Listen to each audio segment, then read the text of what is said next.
Eustathios Argyros was a Byzantine aristocrat and one of the most prominent generals under Emperor Leo VI the Wise, the first member of the Argyros family to rise to high posts. He fought with distinction against the Arabs in the east, before being disgraced California. 907, possibly in connection with the flight of Andronikos Doukas to the Arabs. Rehabilitated soon after, he was appointed as strategos of Charsianon, from which post he oversaw the settlement of Armenian lords as march-wardens along the empire's eastern frontier. Promoted to commander of the imperial bodyguard in late 908, he again fell into disgrace shortly after and died of poison on his way to his estates. Life. Eustathios Argyros was the son of the Turmaeches Leo Argyros, the founder of the noble Argyros family. Nothing is known of his life prior to the turn of the 10th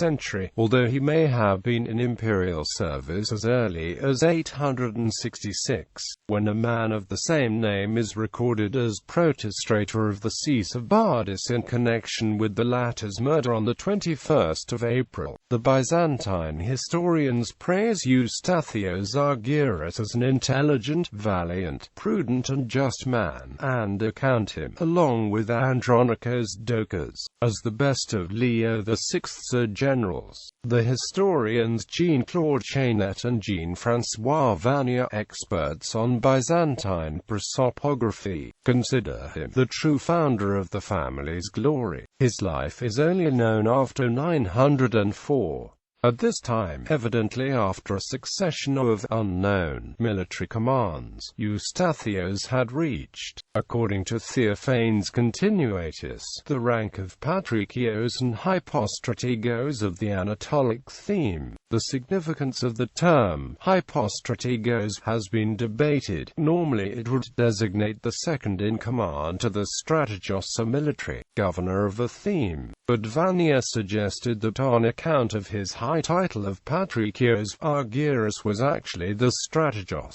Theophanes Continuatus further extols Argyros and mentions that he scored several successes against the Arabs in the east, most likely a reference to the great Byzantine victory over the Arabs of Tarsus and Mopsuestia at Germaniki in December 904, under the overall command of Andronikos Doukas.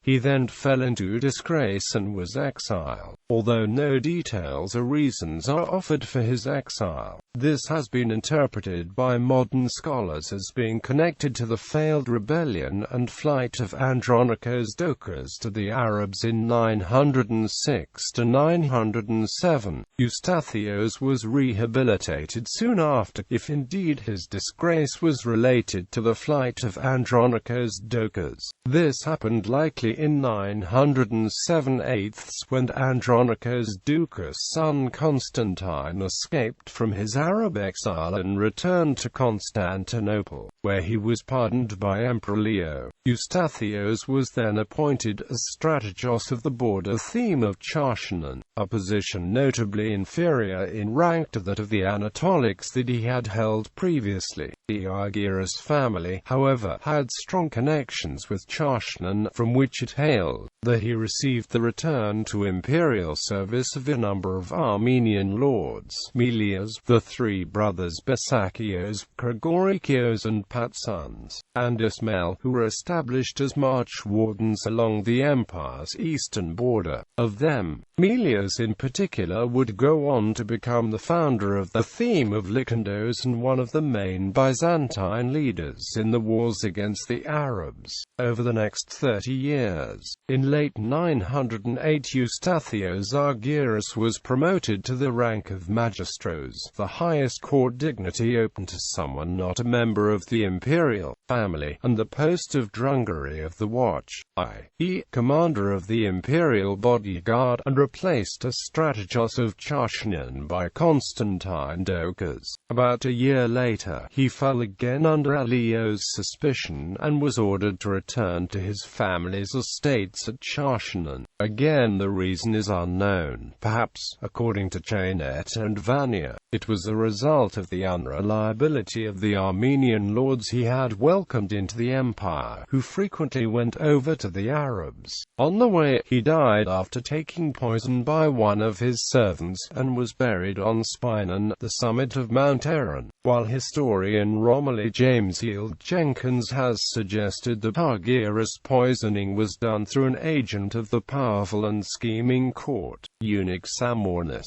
It more likely was suicide. His two sons, Pothos and Leo, who served in the palace as Manglabites, arranged to have the father's body transferred for burial to the monastery of St. Elizabeth in the Charsianon district, founded by Eustathios' father, family. Eustathios' sons Pothos and Leo would go on to hold senior military commands, including the post of domestic of the schools. Another son, Romanos, is known only from his participation in the Battle of Achelous in 917.